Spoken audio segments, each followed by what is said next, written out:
and it's all a bit blurred, you know, specifically what happened, because I wasn't really a part of society as such. Do you know what I mean? It was I was in a different world.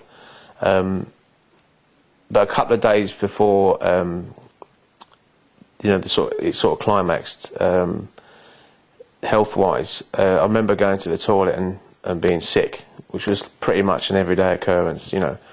But this time I passed a lot of blood, quite a lot of blood, and I had trouble standing up afterwards because I obviously lost quite a bit, and I thought, this is it. Do you know what I mean?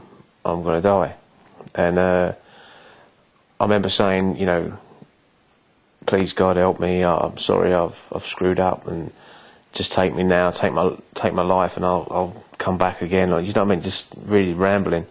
And I managed to calm myself down, but obviously my way of dealing with stress was to drink, so I just drank more, and the more I drank, the more I just started passing blood out of everywhere. I think at one time over the night I was sweating and it was blood. It was just, basically I was hemorrhaging from inside, so it was really chronic, you know. It's quite frightening. It comes out your ears, your nose, your eyes, everywhere where fluid can escape, basically. And finally, sort of, the day it happened, I went down to actually get more drink from the off licence. I looked like death. I was sort of white, because I'd lost so much blood I could barely walk. And one of my mum's, or the family's friends, saw me.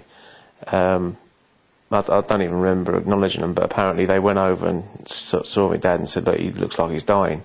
So my dad come over and he just kicked the door down and then rushed me to hospital.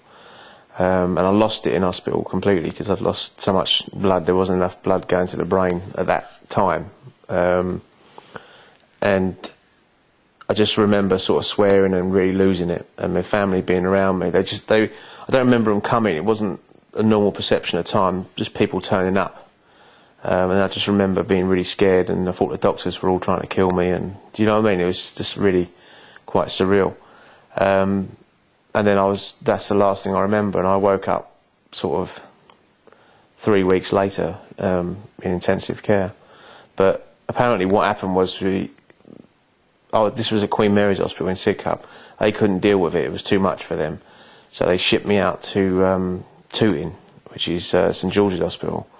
And Mum and Dad said, you know, when can we see him and stuff? They said, well, if you want to see him again, go tonight, because he's chances aren't very good. Do you know what I mean? He's pretty much nearly lost most of his blood, so we don't even know, not even sure whether we can save him.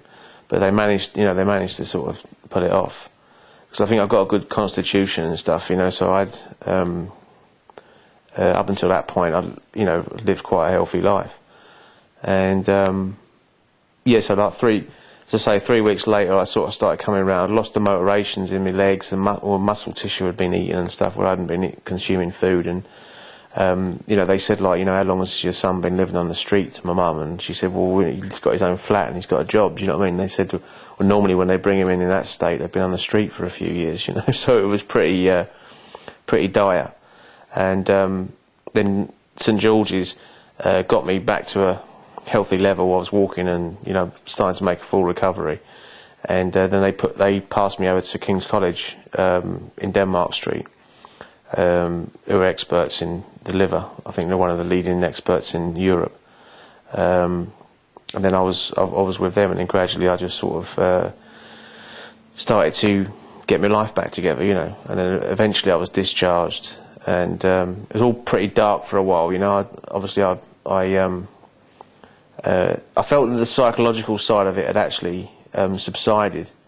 It was just dealing with everyday life without having a crutch as such, So one of the things I decided to do was face up to alcohol in society, and I actually took a job in a pub in London for about 6 weeks just to face it.